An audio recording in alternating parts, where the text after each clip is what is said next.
بسم اللہ الرحمن الرحیم۔ درباری ٹی وی پر آپ سب کو خوش آمدید کہتے ہیں۔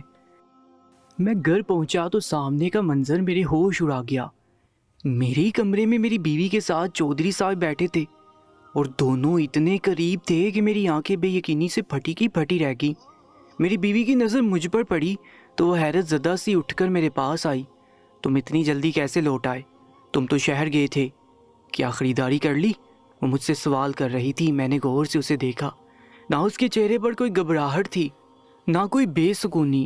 شاید اس کا چودھری صاحب کے ساتھ یوں بیٹھنا اس کی نظر میں ایک عام سی بات تھی، مگر میرے تو تن بدن میں آگ لگ گئی۔ چودھری صاحب کے گھر کی عورتیں مجھ سے پردہ کرتی تھیں، ایسا مرد میری بیوی کے اتنے قریب بیٹھا تھا، میرا غیرت کے مارے خون کھول اٹھا۔ چودھری صاحب بھی اٹھتے ہوئے مسکرا کر بولے، اب میں چلتا ہوں، تمہاری بیوی سے ملنے آیا تھا، کل اپنی بیوی کو ڈیرے پر لے آنا، بہت بڑی دعوت ہے، تمہاری بیوی کا ہونا بھی ضروری ہے۔ چودھری صاحب کے الفاظ پر میری بیوی عجیب سے انداز میں شرمائی تھی، گویا اسے پس سے پردہ کچھ اور کہا گیا ہو۔ مجھے چودھری صاحب کی اتنی عنایتوں پر حیرت ہو رہی تھی۔ ویسے تو میرا چودھری صاحب کے ساتھ بہت پرانا تعلق تھا، مگر میری بیوی کے لیے بار بار دعوت کے اہتمام مجھے الجھن میں مبتلا کر رہے تھے، مگر چودھری صاحب کو انکار کرنا بھی مجھے اچھا نہیں لگا۔ بیوی کی طرف دیکھا تو وہ بھی خوش لگ رہی تھی۔ چودھری صاحب میرے گھر سے چلے گئے۔ میں سنجیدہ سا ایک طرف بیٹھ گیا، دل چاہا بیوی سے سوال کروں، اس کی باتوں پر چاہ کر بھی میرے لبوں پر مسکراہٹ نہیں آئی تھی۔ میری بیوی کا آزادانہ رویہ مجھ سے برداشت نہیں ہو رہا تھا۔ وہ اسی وقت میرے لیے شربت بنا لائی اور میرے پاس بیٹھ کر نرمی سے میرے کندھے پر ہاتھ رکھتے ہوئے بولی، پریشان لگ رہے ہو، راستے میں کچھ ہوا تو نہیں؟ اس کی فکر مندی دیکھتے ہوئے میں بے اختیار نادم ہوا، شاید وہ معصوم لڑکی ان سب باتوں کو سمجھتی نہیں تھی۔ میں خواہ اس سے منہ بنا کر بیٹھا تھا۔ میں نے اسے شربت کا گلاس لیا اور نفی میں سر ہلاتے ہوئے کہا، ایسا ویسا کچھ نہیں، راستے میں گاڑی خراب ہو گئی تھی، مکینک سے گاڑی ٹھیک کروائی تو دل نہیں چاہا کہ شہر جاؤں، اب جاتا تو واپسی پر بہت دیر ہو جاتی اور تمہیں گھر پر اکیلا چھوڑ کر میں رات تک باہر نہیں رکنا چاہتا تھا۔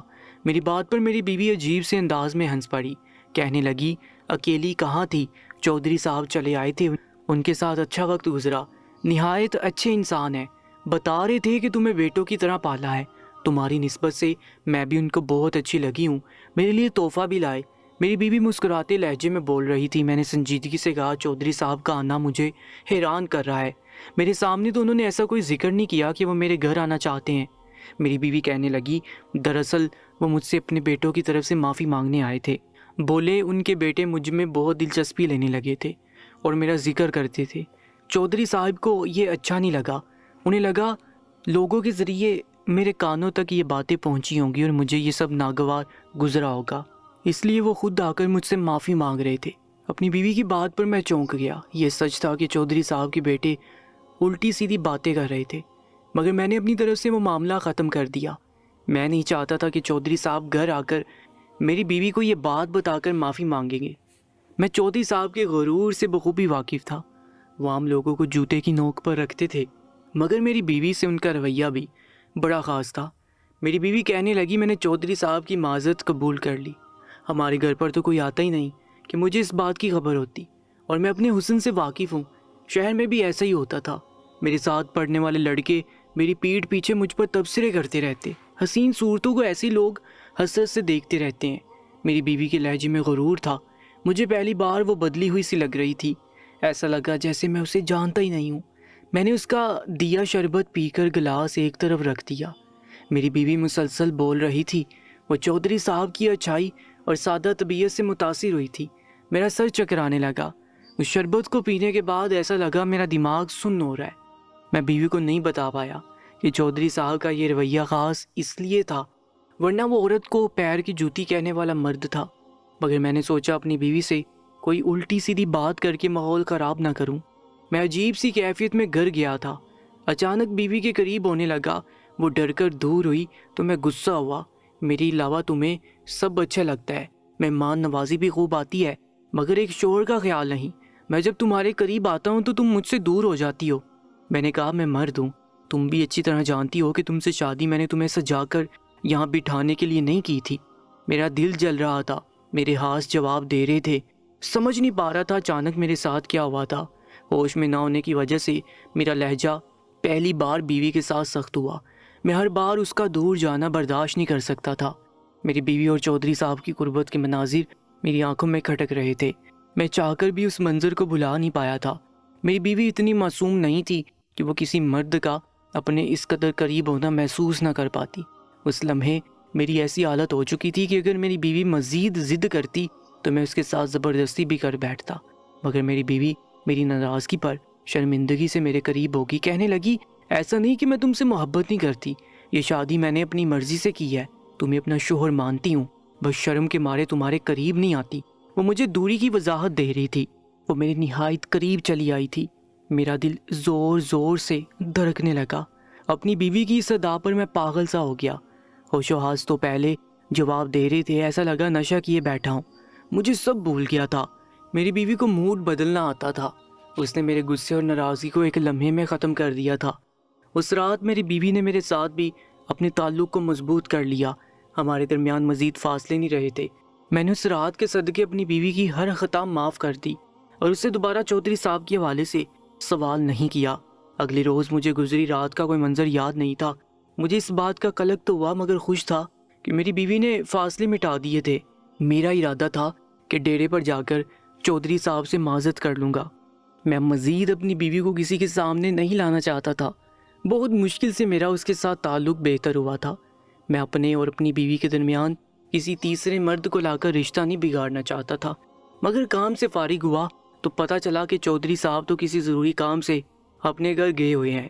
میں بھی گھر چلا آیا، سوچا فون کر کے چودھری صاحب سے جھوٹ بول دوں گا کہ بیوی کی طبیعت ٹھیک نہیں، مگر گھر پہنچا تو میری بیوی سجی سنوری ڈیرے پر جانے کے لیے تیار بیٹھی تھی۔ اس نے نہایت خوبصورت سرخ رنگ کا جوڑا پہنا ہوا تھا۔ اس کی سفید شفاف رنگت دمک رہی تھی۔ میں اسے دیکھ کر حیران ہو گیا۔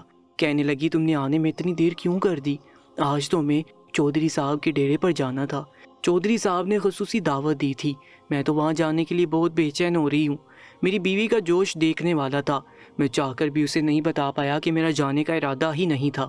میری بیوی کی تیاری ایسی تھی کہ میں اپنی دھڑکنوں پر قابو نہیں کر پا رہا تھا۔ میں پریشان ہونے لگا۔ اگر وہ اس حال میں ڈیرے پر چلی جاتی تو اسے دیکھنے والا ہر مرد پاگل ہو جاتا۔ وہ اس وقت کوئی اپسرا لگ رہی تھی۔ میں بے چینی سے پہلو بدلنے لگا۔ ہم آج ڈیرے پر نہیں جا سکتے۔ میں تمہیں یہی بتانے والا تھا کہ چودھری صاحب تو حویلی واپس گئے ہیں۔ میں نے اپنی بیوی کو جھوٹا بہانہ بنانا چاہا، مگر اسی وقت میری بیوی کے موبائل پر کال آنے لگی۔ اس نے جلدی سے کال اٹینڈ کی۔ جی چودھری صاحب، ہم تو تیار ہیں۔ اس کے لہجے میں جوش تھا۔ میں ٹھٹک گیا۔ چودھری صاحب نے مجھے فون کرنے کی بجائے میری بیوی کو کال کی تھی۔ کچھ ہی دیر بعد میری بیوی نے کال کاٹ کر مجھے دیکھا۔ کہنے لگی، چودھری صاحب کی حویلی سے بھی عورتیں ڈیرے پر آ رہی ہیں، بتا رہے تھے کوئی خاندان کی دعوت ہے جس میں ہمیں بھی مدعو کیا ہے۔ چلو اس بہانے آج میری چودرانی سے بھی ملاقات ہو جائے گی۔ میں تو تیار ہوں، تم ابھی تک تیار نہیں ہوئے؟ بیوی کی بات سن کر میں کچھ مطمئن ہو گیا۔ ڈیرے پر ایک بہت بڑی خالی حویلی تھی جس میں اکثر چودھری صاحب شامیانے لگوا کر بڑی بڑی دعوتوں کا اہتمام کرواتے تھے، اس لیے مجھے بھی مزید کوئی بے چینی نہیں رہی۔ میں جلدی سے تیار ہوا، اپنی بیوی کو لے کر ڈیرے پر پہنچا تو مجھے جھٹکا لگا۔ وہاں پر تو کوئی عورت موجود ہی نہیں تھی۔ چودھری صاحب اور ان کے دونوں بیٹے بیٹھے ہوئے تھے۔ اکا دکا ملازم ارد گرد کام کر رہے تھے۔ چودھری صاحب پریشانی سے کہنے لگے، میری بیوی کی بزرگ خالہ بہت بیمار ہو گئی ہے، اسے فوراً ہسپتال لے جایا گیا ہے۔ کہنے لگے، یہاں میں دعوت پر کچھ قریبی دوستوں کو بلا بیٹھا ہوں، بیٹے بھی اسی پریشانی میں ہیں اور میری بیوی اب ضد کر رہی ہے کہ اسے اپنی خالہ کے پاس جانا ہے۔ ان لوگوں نے میری بیوی کو ایک طرف کمرے میں بٹھا دیا تھا۔ چودھری صاحب مجھ سے کہنے لگے، تم جا کر میری بیوی کو اس کے میکے چھوڑاؤ، اس کا جانا بھی ضروری ہے، میں مہمانوں کو چھوڑ کر نہیں جا سکتا، ڈرائیور بھی مصروف ہے۔ چودھری صاحب نے جلد بازی مچا دی تھی۔ میں پریشان ہو گیا، بیوی کو اکیلا چھوڑ کر بھی نہیں جا سکتا تھا۔ وہ کہنے لگے، ابھی مہمانوں نے آنا ہے، فکر مت کرو، تمہاری بیوی باقی عورتوں کے ساتھ بیٹھ جائے گی۔ مجھے مجبوراً جانا پڑا۔ چودھری صاحب کا رو رو کر برا حال تھا۔ راستے میں بتانے لگی کہ میری خالہ نے مجھے ماں بن کر پالا ہے، اب ان کی حالت ٹھیک نہیں ہے، کل صبح سے اطلاع ملی ہے، خالہ کو ہسپتال لے جایا گیا ہے۔ چودھری صاحب نہ خود ایمانداری کے لیے جاتے ہیں نہ مجھے جانے دیتے ہیں۔ آج بھی میں نے بہت ضد کی تو تمہیں بھیج دیا۔ میں خاموشی سے سنتا رہا۔ یہ بات عجیب لگی کہ بڑھیا کی بیماری کی اطلاع ایک دن پہلے مل چکی تھی، پھر بھی چودھری صاحب نے دعوت رکھ لی۔ مجھے اپنی بیوی کی فکر ہو رہی تھی، اگر مہمان نہ پہنچے تو وہ اکیلی مردوں میں کیسے بیٹھی رہتی۔ اتنا سج سمر کے گئی تھی اور میری ضد کے باوجود اس نے کوئی چادر نہیں اوڑھی تھی۔ وہ اپنی عادات بدلنے کو تیار نہیں تھی۔ شادی سے پہلے میری زندگی بہت آزاد اور مطمئن تھی، بیوی کے بعد سے ہر وقت فکروں میں گھرا رہتا تھا۔ میں نے چودھرانی صاحبہ کو جلدی سے ان کے بھائیوں کی حویلی میں چھوڑا اور واپسی کے سفر میں نہایت تیز رفتاری سے گاڑی چلائی تاکہ جلد از جلد واپس ڈیرے پر پہنچ جاؤں، مگر تیز رفتاری کے باعث ایک جگہ میں غریب سائیکل سوار کو گاڑی مار بیٹھا تھا۔ وہ کچی سڑک پر گر کر آہو بکا کرنے لگا۔ میں اسے نظر انداز کر کے آگے بڑھنا چاہتا تھا، مگر وہاں لوگ اکٹھے ہو گئے۔ سائیکل سوار کو بہت شدید چوٹ آئی تھی۔ میں نے باہر نکل کر چند نوٹ اس کی جانب پھینکے اور بیزاری سے کہا، اسے قریبی ہسپتال لے جاؤ اور اس کا علاج کروا لو۔ فکر کی کوئی بات نہیں ہے۔ وہ میرے علاقے کے لوگ تھے، مجھے پہچانتے تھے، اس لیے خاموش ہو گئے۔ میں واپس گاڑی میں بیٹھ کر ڈیرے تک پہنچا۔ وہاں پہنچ کر اندازہ ہوا کوئی مہمان نہیں آیا۔ ایک ملازم نے بتایا دعوت کینسل ہو چکی ہے۔ ابھی میں اندر جانے والا تھا کہ سامنے سے میری بیوی باہر آتی ہوئی نظر آئی۔ اس کا حلیہ بے ترتیب تھا اور بال بھی بکھرے ہوئے تھے۔ میں اسے دیکھ کر ٹھٹک گیا۔ وہ تیزی سے میرے قریب آئی، کہنے لگی، مہمان تو آئے نہیں، تم بھی کام سے چلے گئے تھے؟ میں جس کمرے میں بیٹھی تھی وہیں بیٹھے بیٹھے مجھے نیند آ گئی، ابھی جاگی ہوں، اپنے گھر جانے والی تھی، اچھا ہوا تم آ گئے۔ میں بیوی کی بات پر پریشان ہو گیا۔ مردوں سے بڑے ڈیرے پر وہ خالی کمرے میں سوتی رہی تھی، اس کے ساتھ کچھ بھی غلط ہو سکتا تھا۔ میں اسے گھر واپس لے گیا۔ راستے میں اسے کہہ دیا کہ آئندہ چودھری صاحب کے ہاں کسی دعوت پر اسے لے کر نہیں جاؤں گا۔ مجھے یہ سب بالکل اچھا نہیں لگ رہا تھا۔ میں چودھرانی صاحبہ کو میکے لے جانے سے پہلے اپنی بیوی کو گھر چھوڑنا چاہتا تھا، مگر چودھری صاحب نے اتنی بھگدڑ مچا دی کہ مجھے موقع ہی نہیں ملا۔ اگلے روز کام پر گیا تو چودھری صاحب معذرت کرنے لگے، مگر میرے دل سے یہ بات نہیں جا رہی تھی۔ وہ پہلے سے ہی اپنی رشتہ دار بڑھیا کی بیماری کے بارے میں جانتے تھے، پھر بھی انہوں نے دعوت رکھی اور میں بیوقوف لوگوں کی طرح اپنی جوان بیوی سجا سنوار کر پہنچ گیا تھا۔ اس کے بعد بھی چودھری صاحب نے 2-3 مرتبہ مجھے اپنی حویلی پر آنے کی دعوت دی، مگر میں ہر بار ٹالتا رہا۔ میری بیوی بھی بوریت کا رونا روتی رہی، مگر میں ٹھان چکا تھا کہ اب اسے چودھری صاحب کی حویلی پر نہیں لے کر جاؤں گا۔ ایک روز ڈیرے پر جاتے ہوئے اپنے گھر کے قریب رہنے والے ایک مرد سے سامنا ہوا تو میں نے کچھ سوچ کر اسے روکا اور کہا، میں نے اپنے گھر کے دروازے تم گاؤں والوں کے لیے کھول دیے تھے۔ پہلے تو میں اکیلا مرد تھا، مگر اب تو بیوی آ چکی ہے، میں گھر بسا چکا ہوں، پھر تمہاری عورتوں کو کیا شکایت ہے؟ میری بیوی گھر پر اکیلی رہتی ہے، کوئی اس سے ملنے نہیں آتی۔ وہ مرد میری بات پر چونک گیا، پھر عجیب سے انداز میں کہنے لگا، ہمیں تو چودھری صاحب نے سختی سے منع کیا ہے کہ تمہاری بیوی سے کوئی نہ ملے، اس لیے ہماری عورتیں تمہارے گھر نہیں جاتی۔ میں یہ سن کر اکا بکا رہ گیا تھا۔ چودھری صاحب کا تو میرے گھر سے کیا لینا دینا تھا؟ انہوں نے میری بیوی کو ہر طرف سے تنہا کر دیا تھا۔ چودھری صاحب سے بات کی تو کہنے لگے، تمہاری بیوی معصوم لڑکی ہے، گاؤں کے لوگ بہت عیار فطرت کے ہیں، اگر زیادہ لوگوں سے تمہاری بیوی کا گلنا ملنا ہوا تو وہ سب لوگ اسے تمہارے خلاف کر دیں گے۔ تم تو جانتے ہو پہلے ہی گاؤں والے تمہارے بارے میں الٹی سیدھی افواہیں پھیلاتے رہتے ہیں۔ یہی سوچ کر میں نے لوگوں کو تمہارے گھر جانے سے اور تمہاری بیوی کے ساتھ ملنے بولنے سے منع کر دیا۔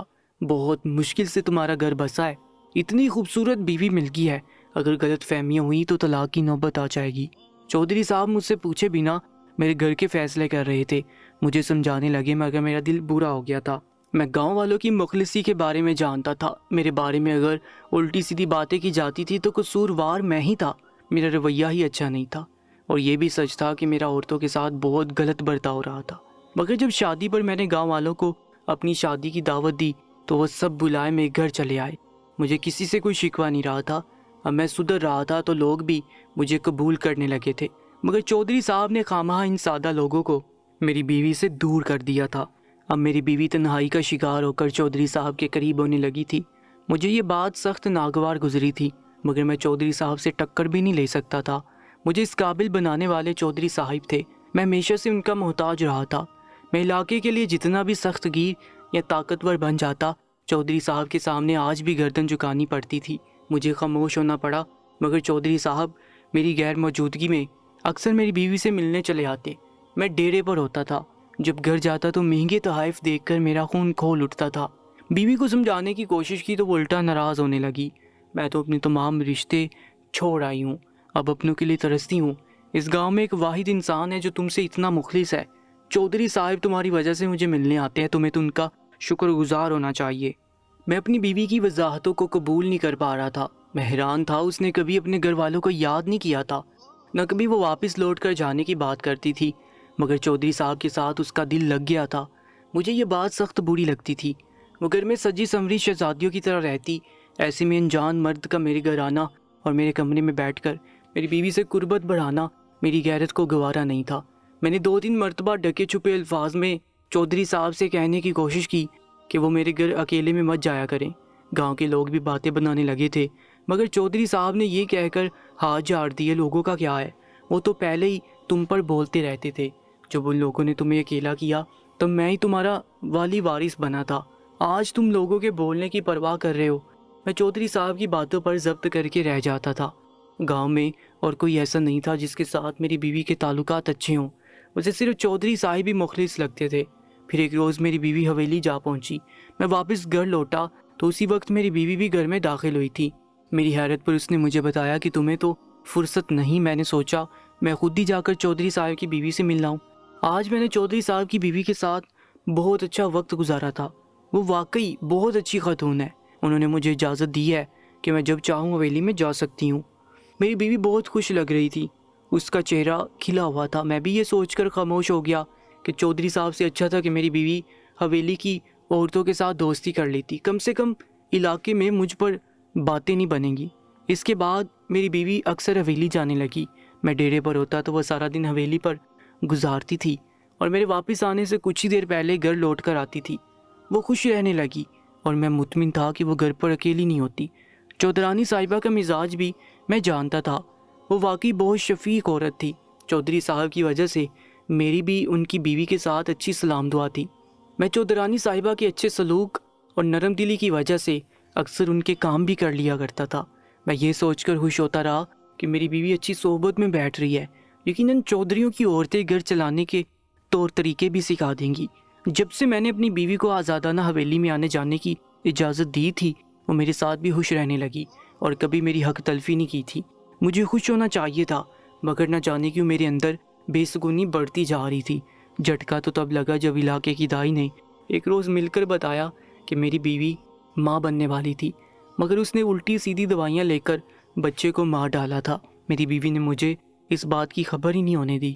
پچھلے دنوں اس کی طبیعت خراب رہی تھی، مگر میرے پوچھنے پر وہ ہر بار ٹال دیتی کہ تھکاوٹ کی وجہ سے ایسا ہو رہا ہے۔